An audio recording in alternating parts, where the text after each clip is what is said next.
Hello, and I am here for the second chapter of Along Came a Wolf by Dreece.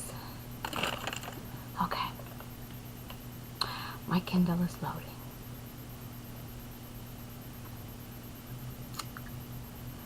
Slowly.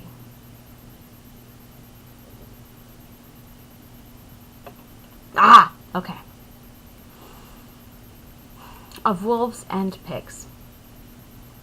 T placed the little red box in her backpack, slipped the backpack over her shoulder, and then pulled her cloak over top. With her parcel secured, she proceeded to sing and dance down the road, as she usually did. She loved the smell of the forest and the look of the red and yellow leaves everywhere. It was like a duel of colors, each fighting for supremacy. While autumn had just begun, the trees seemed a bit impatient to embrace winter. Every now and then, the morning seemed to whisper that winter wasn't far away. T wondered what the rush was. "Hello? Well, what do you have here?" boomed a menacing, local-accented voice. Instinctively, T sprang into the bushes. After a quick look around, she realized the voice came from down the road. The voice belonged to a tall, rough-looking, unshaven man. He was about 50 yards down the trail, with two bigger, rougher-looking men, one on each side. The trio had stopped a finely dressed man atop a brown and white horse. T moved through the bushes with practiced ease until she could clearly see the three men. The Cochran brothers, she muttered to herself. She had heard of the troublemakers and had been warned many times to avoid them. There were rumors they'd recently run some guys out of town. The stranger's horse nervously moved back and forth, trying to get away from the brothers who flanked her. The rider was doing his best to keep her calm. "Let me pass," said the rider in crisp, clear words. T immediately noticed his slight accent, and the way he held himself. By the way he was looking down at the ruffians, and how his words were clear and sharply pronounced, she guessed he was used to being around important people, perhaps even royalty. Her grandfather had taught her how to listen for such clues. She wondered if the rider was from one of the two capital cities of their small kingdom, or maybe even from one of the neighboring kingdoms to the east or south. "I have an urgent message to deliver. Remove yourselves!" he commanded, placing his hand atop the gold and silver hilt of his sword. A flintlock pistol was visible, tucked into his black belt. T shook her head. "Shouldn't have said that," she muttered to herself. "Now they're going to want what you've got." The two younger brothers looked to the eldest, who stood in front of the horse. "I'll tell you what, messenger boy," said the eldest Cochran. "For a small sum of money, I'll deliver the message for you. Now what is it?" The rider closely examined the three brothers. "My name is Andre Leloup. I'm on an official business." "Out of my way!" he said indignantly. He seemed both relieved and disappointed that they didn't recognize his name. "That's a funny name for a horse. Official business," said the middle brother, known as Squeals. The three brothers laughed. "Right you are," said the eldest. "Right you are. Now, I'm not an unreasonable man. Am I? A boor? Am I, Boar?" The youngest brother, Boar, was by far the largest. A wall of a man, he stood 6 feet 5 inches tall. Like his brothers, his clothes were homemade and badly. Worse yet, his boots were a patchwork, made by the cutting up of pairs of smaller boots and stitching them together. He shook his head in an exaggerated fashion and replied in the deep, dim-witted voice, "No, Bacon, nope." Boar's first name was actually Boris, but he had never really been able to pronounce it properly. Everyone knew him as Boar. Unfortunately, it emphasized his pig-like looks. "My brother, he's a nice man," he added, giggling like a mischievous little boy. Meanwhile, in the bushes, T rifled through her backpack. Bacon studied the messenger up and down. "So how about you come down for a little chat then, eh?" he asked. The messenger glared at the ruffians and started to reach for his pistol. "Now I demand," Bacon interrupted. "Oh, I've had enough of him. Bring him down, boys." On command, the two Cochran brothers reached up and pulled the man down with ease, forcing him to his knees and holding him in place. Squeals slapped the horse's side, yelling, "Get out of here!" Bacon looked at Squeals in disbelief as the horse ran away. "What did you do that for? We could have sold it, or maybe the message was on it." Squeals had slumped in submission. "Oh, sorry, Bacon, wasn't thinking." Boar also shook his head. "No thinking, Squeals, no thinking," he said, tapping the side of his head. Squeals gave Boar a look that put him in his place. Bacon quickly calmed himself down. "She won't go far. Just don't do that next time." He then turned to the messenger. "So, monsieur," he started, trying to remember the messenger's name. The messenger glared up from his forced kneeled position, his arms pinned by the two huge brothers. "My name is Leloup. This is an insult. I will have you—" Bacon waved at the man to stop talking. "What is it you want out of this? Do you want to hand over the message? Or maybe you'll like to hand over your gold and the message. I couldn't blame you if you wanted to do that, now could I?" The two brothers nodded in agreement. "I'd like for you to drop dead," spat Lulu. Suddenly Bacon fell over, flat on his face. Boar and Squeals looked at each other in a panic and screamed. "Duh! Magic!" They ran off into the forest. T reloaded her slingshot and jumped out of the bushes. "La-la!" she yelled triumphantly. "Run away, little piggies!" She quickly scanned the forest for more trouble. Once she confirmed no one else was lurking, she lowered her slingshot and approached the messenger. He was angrily talking to himself. T pointed to the face-down elder Cock and brother and said, "He'll be up in a minute. The stones I use only stun for a couple of minutes at most." The messenger finished brushing himself off. He scrutinized T in her yellow hooded cloak, white blouse, and light brown pants. He wrinkled his nose at how boyishly she dressed. "So you are the one who knocked out the ruffian?" he asked. "T, Yellow Hood of the Forest, at your service," she replied, bowing. Andre shook his head slightly at her look of a curtsy. "I am Andre Lulu. A pleasure to meet you," he said stiffly. "Thank you for your assistance. I thought I'd seen a flash of yellow in the distance. I didn't realize it was a person. Never mind, you are my little savior, are you not?" He offered an appreciative smile. "But if you don't mind, I'd prefer to keep this between us. It won't help my reputation for people to learn that I was helped by a little girl in a yellow hood." T smiled. "You know your name means wolf, right?" "Of course I know that," he replied firmly. He found his hat and dusted it off. T leaned in. "And you were just assaulted by the Cocken brothers?" she said, nodding knowingly. Andre looked about to see if any of the other belongings had fallen to the ground during the commotion. "Oh, was that their name?" T giggled. "What is it?" he asked, Andre turning to her, annoyed. T pulled her hood over her face. "Nothing, it's just, never mind." She finished her giggling and took a deep breath. "Okay, sorry. So where are you trying to go?" Andre put his hat on and then straightened his mustache. "I'm sorry. I appreciate your assistance, but it's official business and I can't say. Now, do you think I have a chance of finding my horse, or should I continue into town on foot?" T looked around to get her bearings. "I'm sure we can find her. She probably went over to the nearby clearing. This road leads there. It's only about 5 minutes if we take the shortcut." Bacon started to make noises and moved a hand to rub the back of his head. "We should go. Now!" T whispered. She grabbed Andre by the hand and led him into the thick forest. At the door came a familiar coded knock. An old man's heavily accented voice happily answered. My, someone is at the door? Who is it, I wonder?" "Me!" said the confident, high-pitched girl's voice from outside. The short but well-built man scratched his bald head. Me? I seem to be in here, though. You must be you! Yes! So who is you?" he asked, chuckling. "It's me!" Girlish giggles followed. The old man rubbed his short salt-and-pepper beard and pretended bewilderment. Well. This is quite a predicament. I seem to be on both inside and outside. I will need to think about this as I drink my coffee, yes. Goodbye, me! But you don't like coffee, said the girl, laughing.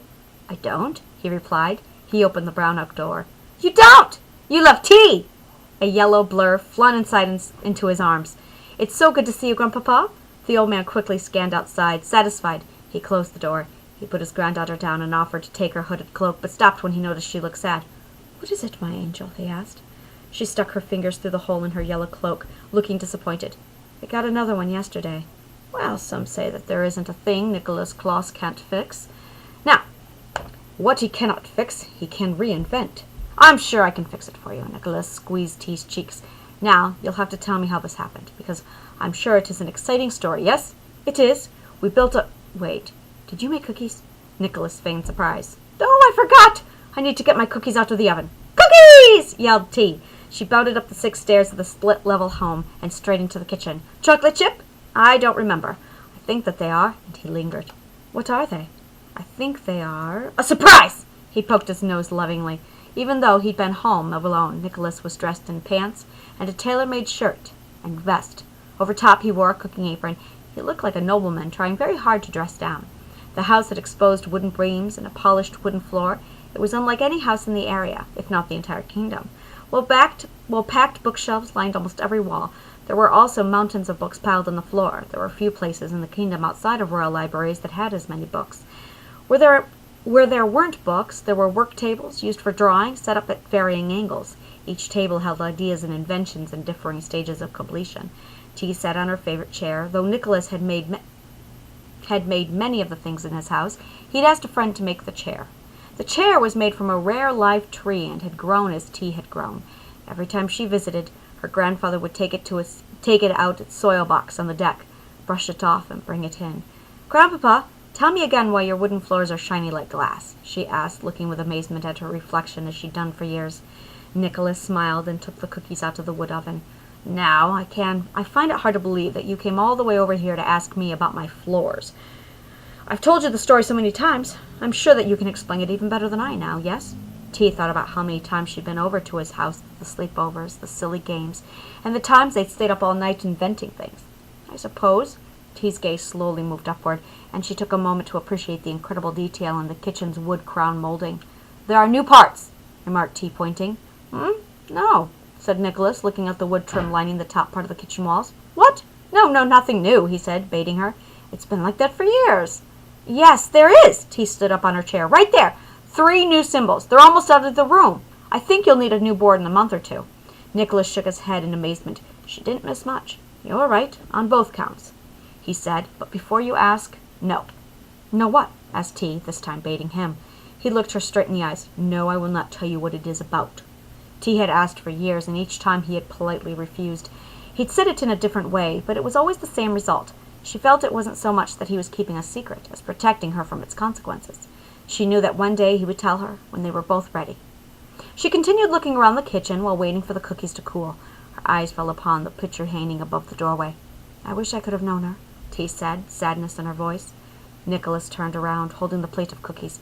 Who? Oh, yes, Grandmama. She would have loved you so much, my dear. His eyes swelled up a bit. Life is cruel and unfair sometimes. After setting the cookies on the table, he got on all fours, pushed aside a chair, and opened a trap door in the corner of the kitchen. You want milk, yes, T? Yes, please, Grandpapa. Nikolas climbed down into the small refrigerated cellar, returning a moment later with a jug of cold milk. So what have you been up to that could make such a hole in your cloak? He topped up the oversized teacup. He'd been sipping all morning, and then sat down with a sigh. T remembered her wild ride.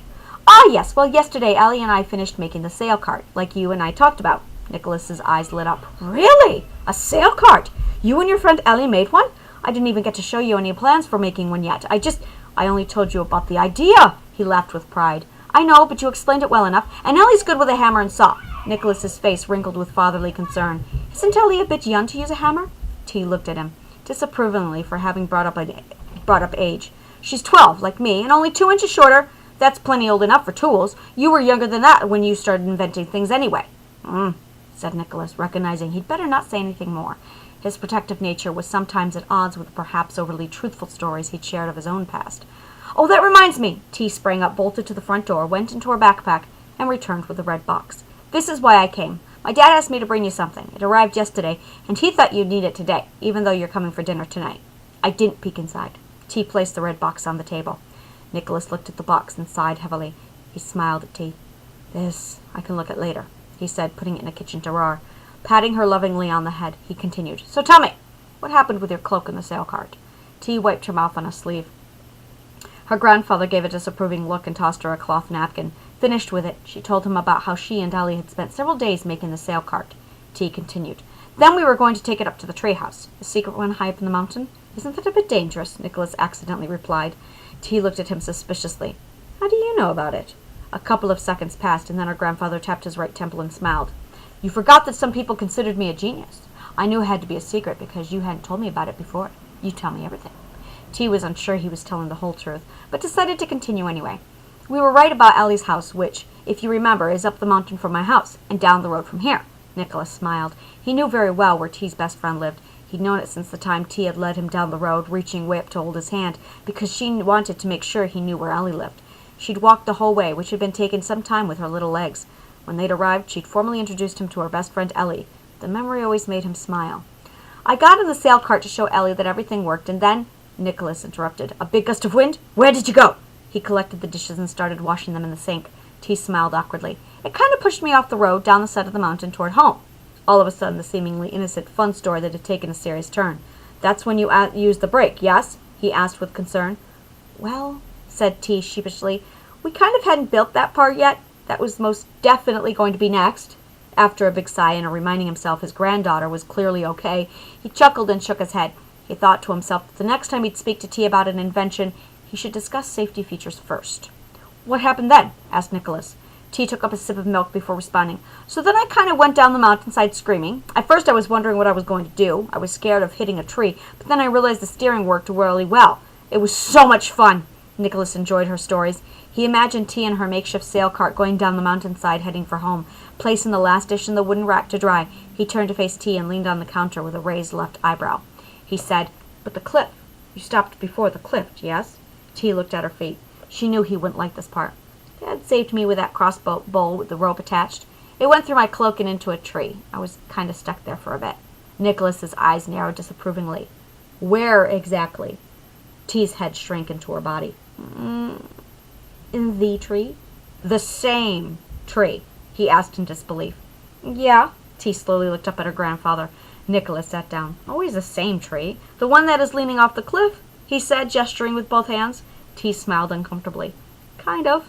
I mean, it's leaning more now." Nikolas rubbed his bald head for a moment and then smoothed his salt and pepper beard. He could tell she understood this was serious and that she wouldn't likely have been killed if she hadn't been lucky. Unfortunately, she always seemed to be lucky.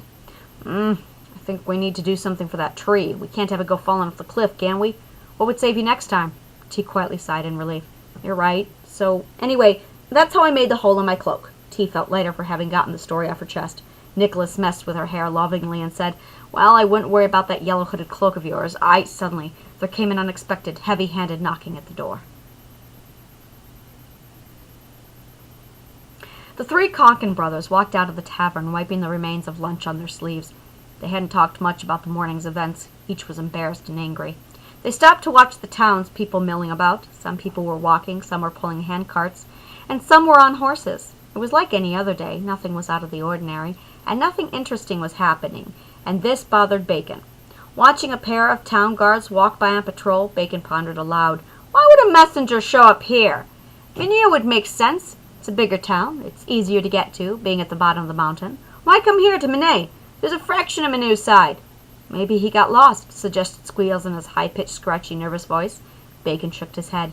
A man like that doesn't get lost. I don't think he's just a messenger, either. Squeals asked, Should we tell Archambault? Bacon shook his head again. Not yet. We don't know anything. It's just that he doesn't make sense. He paused to watch some people load a cart before continuing. What's so important about our town? The magistrate isn't even back yet from wherever he went. So that means the messenger can't be expecting to see him, and that messenger is not going to deliver a message to anyone but its intended recipient. Boar bent down and scratched the end of his right big toe, which poked out from a loose seam in his patchwork boots. Maybe the man's not here for the town, he said. Bacon and Squeals turned to look at their mountain of a younger brother. Go on, Boar, prompted Bacon. What are you thinking? Over the years, Boar had proven that, while most of what he said was simple and obvious, on occasion he saw something that everyone else missed. He pointed to the people walking around. No one's excited. I liked seeing him. He was fancy. Then said Boar, smiling. We don't see fancy a lot. Bacon started to laugh and slapped Boar's arm affectionately. You're right, Boar, you are right. He smiled at the dozens of people walking around, acting like it was just an ordinary day. People should be gossiping about him and gathering in groups. They wouldn't be like this, he said, gesturing. This messenger is dressed fancier than anyone in town except for maybe the magistrate himself. The people wouldn't be able to help themselves. Squeal's eyes squinted with jealousy. It was rare that Bacon ever paid him any compliments. Well, said Squeals, trying to think of something to earn praise, maybe he went to see someone else. Bacon, disappointed, glared at Squeals. Well, of course he went to see someone else. If he's not here for the town, then he's here to deliver a message to someone. The question is, who would he be deserving as an almost royal messenger? Bacon started to march toward the center of town. Wait, can we go home and get out flintlocks first? Asked Squeals, almost eating his words with nervousness. I hate magic. If it comes again, I want to shoot it. Bacon shook his head angrily. There's no such thing as magic, you dimwit. How many times do I have to say it? His brother cowered and Bacon calmed down. But, he continued, I do think you finally had a good idea. Squeals looked at the ground and smiled.